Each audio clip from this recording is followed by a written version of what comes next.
Hello, everyone. Welcome to the peer-to-peer webinar on conservation of heritage structures. I am Anupama, a doctoral research scholar in the Building Technology, Construction Materials and Management Group in the Department of Civil Engineering at IIT Madras, India. My research advisor is Professor Manu Santhanam. Today, I'm going to talk about understanding salt weathering in combined substrate mortar masonry systems. Let's move to today's presentation. We'll discuss about coastal masonry structures in general as part of introduction. Then we'll discuss about salt weathering, its mechanism and manifestations, followed by accelerated salt weathering tests. I'll discuss about the laboratory experiments and their results, followed by conclusions. According to the legends, this particular construction could predict the time of the day based on the position of the sun. This is a part of a wonderful structure, the Konark Sun Temple of Odisha in India. This structure is along the eastern coast of India, and from the plan you can see that it is very close to the nearby sea, and because of its close proximity, there are several deterioration patterns such as efflorescence, subflorescence, crumbling, and blistering, etc., seen on the structure. If you take a walk around the structure, you can see all these forms of deterioration here. The structure is mainly in condylite stone, but not just limited to that. The compound also houses two brick structures, brick and mortar structures. We understood that it is the synergistic effect of salt, moisture, wind, temperature fluctuations, and relative humidity variations which causes the deteriorations, and this continuous exposure to these weathering agents are harmful to the masonry structures along the coast. So we realize that it is paramount to understand the behavior of coastal masonry structures during salt weathering. Now, what is salt weathering? In the image, what you see is a salt crystal in the porous media with the pore solution around. So first, the salt enters the pores along with the moisture and it crystallizes within the pores. When they crystallize, the pore walls restrain the crystal growth in several directions. Because of this restraint, the pore walls experience a tensile stress. And when this tensile stress is greater than the tensile strength of the material, the cracks initiate. And what does these cracks do? They weaken the material, of course. And in addition to that, they give additional pathways for the moisture and salt to enter and thereby degrading the structure further. Now, when I speak about salts, the major salts are the most common salts are sodium chloride and sodium sulfate, and they have different action mechanisms. So, how do they manifest in different mortar systems? And since they all are coastal masonry structures, which I'm talking about, they are always exposed to different variations of wind. So, does this wind play a role in the salt weathering and subsequent deteriorations? Well, we have to see that. So this is a phase diagram of sodium sulfate, and it exists in two forms, the thenardite as a gray dot representation and mirabilite with a small water molecule in between. It has 10 molecules of water in addition to the thenardite Na2SO4. So what happens is, at a temperature greater than 32.4 degrees Celsius, thenardite is stable. So thenardite stays as thenardite and mirabilite splits into thenardite and water molecules. What happens when the temperature is less than 32.4 degrees Celsius? Then the relative humidity comes into play. When the relative humidity is below a critical relative humidity, thenardite is stable, and above which mirabilite is stable. So thenardite stays as thenardite below the relative critical humidity, and mirabilite splits into thenardite and water molecules. Above the critical relative humidity, mirabilite is stable, whereas thenardite combines with the water molecules to form mirabilite. But this conversion does not happen instantly. First, the thenardite dissolves in the available water to form aqueous sodium sulfate, and once it is supersaturated with respect to mirabilite, mirabilite precipitates. But in the case of sodium chloride, the mechanism is totally different. It forms halite or sodium chloride It does not undergo any hydration changes significantly like in the case of sodium sulfate, and it causes a lesser internal stress compared to the sodium sulfate. Because in the case of sodium sulfate, this conversion from thenardite to mirabilite is accompanied by a volumetric expansion. So, in addition to the normal crystallization stresses, the volumetric expansion is also causing deterioration to the structure. The sodium chloride generally does not cause any catastrophic failure. It could cause efflorescence, that is staining on the surface and the salt deposits on the surface, or cryptofluorescence, that is a salt crystallization beneath the surface inside the pores, which is more harmful than efflorescence. Also, it can cause powdering of the substrates. So sodium sulfate, the action is more aggressive and damaging, whereas in the case of sodium chloride, it causes a gradual degradation of the substrates. So the extent of damage, it depends upon the material porosity, the environmental conditions, and also the frequency of the wet-dry cycles. So how does these deteriorations manifest? It could manifest as efflorescence, that's a crystallization on the surface, cryptofluorescence, that's a crystallization beneath the surface, scaling, flaking, cracking or spalling, powdering, discoloration, erosion and pitting or detachments. Now that we know how does they manifest, let's move to the accelerated salt weathering tests. A number of tests are available, but unfortunately there is no standard test procedure to understand the salt weathering behavior. All these test procedures available are either time consuming or does not produce a reliable result or realistic result, and it's very difficult to compare the results of the tests done using different procedures. So in my study, we have considered cement, fly ash, limestone, dry hydrated lime, sand, and brick as raw materials. And let's look into the specimens which we considered. They are bricks, mortar compositions, and brick-mortar sandwiches. So here, bricks and mortars are homogeneous systems, whereas brick-mortar sandwiches are heterogeneous systems. Lime, OPC lime, and OPC fly ash limestone are the mortar compositions considered at different curing conditions for different durations as shown here. Lime and OL, that is OPC lime at 50-50 ratio, are considered with accelerated carbonation as well as natural carbonation for these particular days. When we go to brick mortar sandwiches, we cast the specimens with these particular mortars, and they were also kept in the particular curing conditions and for the particular durations before testing. The water to binder ratio, which gave a flow of 165 plus or minus 5 mm in the flow table test, was chosen. And why we chose these mortar compositions? Lime, obviously, because it is the major component of the heritage mortar. OPC lime because it's being used in several conservation activities these days. And OPC fly ash limestone at a ratio of 20:60:20 was found to be showing a comparable property as that of several lime mortar which we could get from the heritage structures in and across India. So let's move to the pre-weathering properties. Lime has the compressive strength at a different range than that of OPC lime and OPC fly ash limestone because it sets and gains strength by carbonation.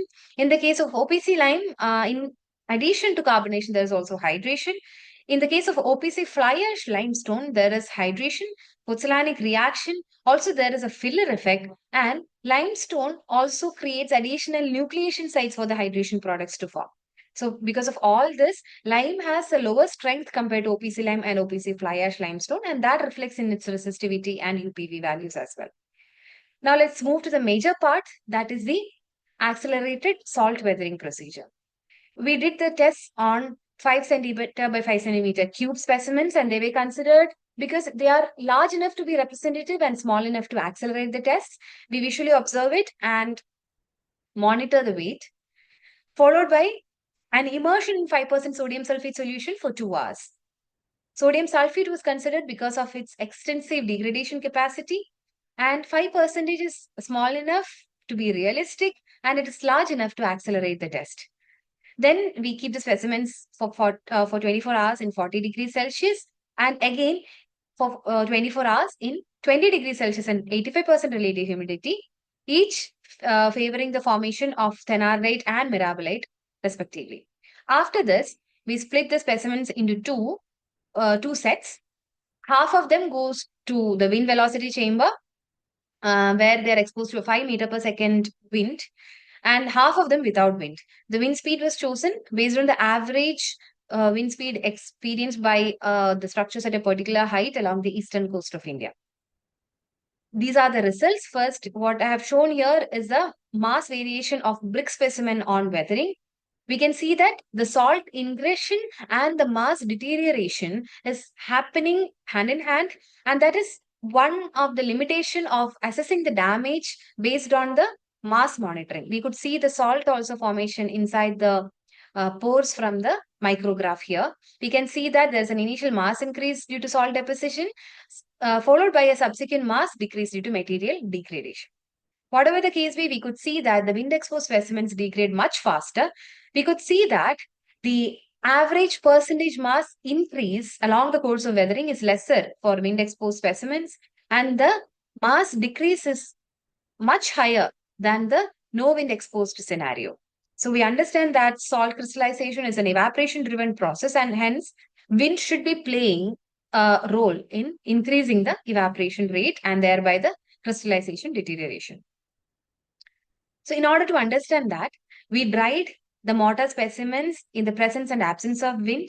We could see that there are two regimes. One is a constant rate period and the other one is a falling rate period. So if you keep a very wet specimen for drying, you can see that initially the water escapes from the surface, and this is a constant rate period where the desaturation is pretty homogeneous.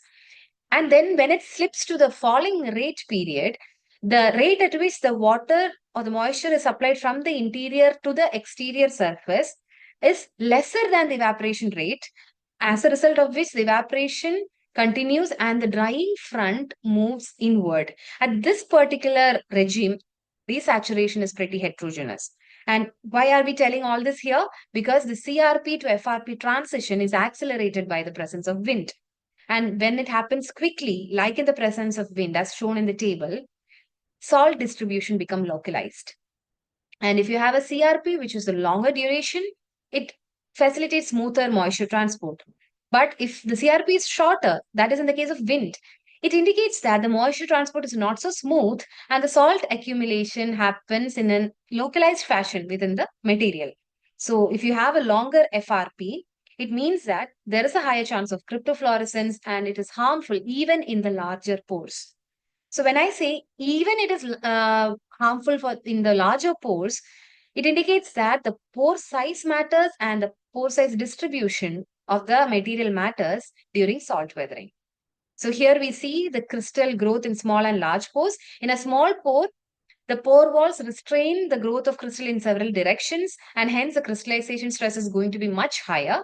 So in our case, in our materials, how is the pore size and porosity? Let's see from the mercury intrusion porosity results. What we see is the critical pore dia of lime-based systems are much higher than the critical pore dia of OL and OFL. We can also see that there's a pore refinement happening due to age and due to accelerated carbonation. Now looking into the mass variations during weathering, here is a graph which shows average percentage mass increase during the course of weathering. We can see that lime has a higher average percentage mass increase than OL and OFL, which can be attributed to its higher accessible porosity. But we have to keep in mind that none of the lime specimens could survive all the weathering cycles except the accelerated one. In the case of OL and OFL, they were able to ingress the salt as well as egress the salt by maintaining the structural integrity. Their accessible porosity is much lower than that of lime. In the case of these materials, we understand that matrix strength, it plays a pivotal role in surviving crystallization stresses and resisting the loosening of grains during wind exposure. You can see that OFL 180 and OFL 365, there is not even a mass increase. That doesn't mean that the salt didn't get into the OFL specimen. It means that it did go in because of the cryptofluorescence formation and not efflorescence.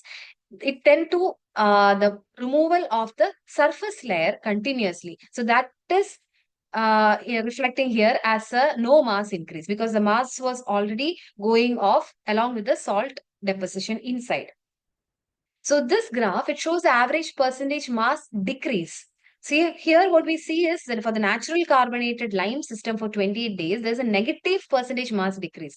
This doesn't indicate that the lime was not degrading. It was actually what actually happened was that lime catastrophically degraded and we couldn't capture the degrading mass. Before that, the lime specimen was gone. So for OLNC specimens, there's no mass decrease at a later cured period. We can see the strength of the matrix hence become very critical. In the case of OFL, a different scenario occurs because OFL has an extended FRP regime. Some cryptofluorescence is formed.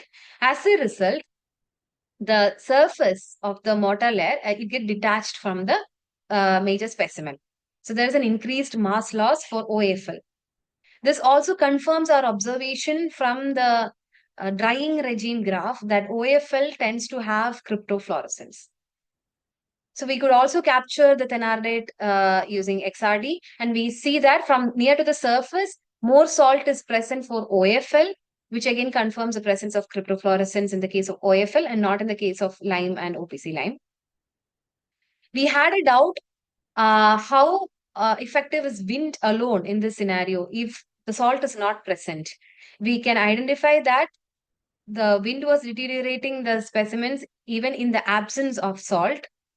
So this could be due to progressive erosion. Every time the wind is exposing fresh layer of material for weathering. So this results in accelerated deterioration. The second reason could be accelerated drying. So when the wind affects, it increases the evaporation rate. As a result, the drying regime becomes more prominent in the FRP regime.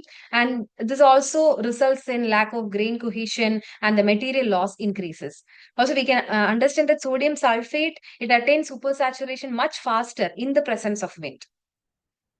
So, in understanding the individual component behavior is very important. However, do the individual responses collectively translate to their actual combined performance? Unfortunately, no. So, what we understood is that when we cast the sandwich specimens with the materials which were showing good resistance to salt weathering, they were degrading much faster. So, this was one deterioration pattern which we were seeing around, along the interface, it was degrading. So what happens is the thenardate to metabolite conversion, which happens along with the volumetric expansion, the different materials expand in a different fashion.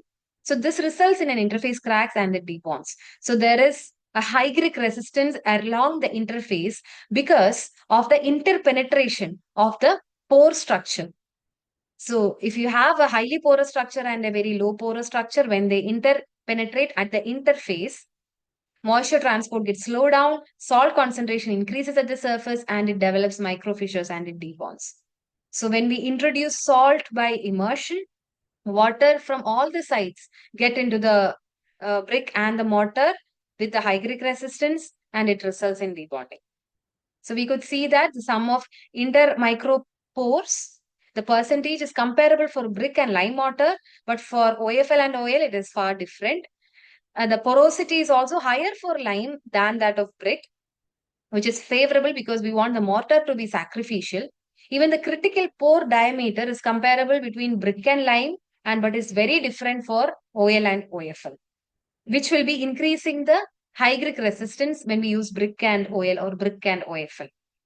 So this is the pore size distribution and the cumulative pore volume before and after weathering. We could see that there is pore filling happening and also microcrack development. These are the opposing mechanisms which happen.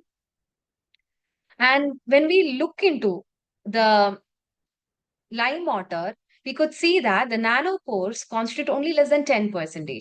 Whereas for OL, the nanopores are 30 to 40%. In the case of OFL, nanopores are more than 50%. When we try to calculate the stresses each of these specimens would have undergone, we see that it is much higher in the case of OL and specifically for OFL. So only if their tensile strength is able enough to or high enough to resist these stresses, they can survive. But unfortunately, from the tensile strength values, we understand that it is not enough to resist these crystallization stresses. So moving on to the conclusions. Extent of pore filling by salt deposition, subsequent stress generation, and the mechanical strength govern the damage pattern and decay mechanism. The higher microporosity and mechanical strength, they dictate the salt weathering performance of a material. For lime mixes, they have higher percentage of micropores, but unfortunately, they have low mechanical strength. This results in their poor weathering performance. If you compare a high porous system like lime and a low porous system like OFL, you can see that due to the higher critical pore size of the lime, the salt gets transported into the interior, whereas in OFL, the salt gets transported, but it's limited closer to the exterior. So more or less, efflorescence happens in the case of lime, whereas cryptofluorescence happens in the case of OFL. We understand that through erosion and evaporation, wind aggravates damage, and hence wind is critically a parameter affecting the durability of masonry systems. And rapid CRP to FRP transition, it indicates a tortuous pore structure, and it has a tendency to develop more cryptofluorescence and not efflorescence. We also understand that weathering responses of the individual systems cannot always be translated to that of a heterogeneous systems due to the presence of hygric resistance. And this interface resistance, it's minimal when the combined materials have similar pore structures. So what we can all agree is mortar of higher mechanical strength, lower porosity, and highly tortuous microstructure than the substrates is likely to perform better when tested individually, but not in combination with the substrate, because similarity in the pore size distribution or the pore structure is critical to the salt weathering resistance of heterogeneous systems. Thank you. And these pictures are all are taken from the Konark Sun Temple, the brick constructions, and we can see that the brick and the mortar, lime mortar, go hand in hand here. And conservation is done even now using lime mortar in the structure. It's a 10th to 11th century structure. It's still standing. Thank you.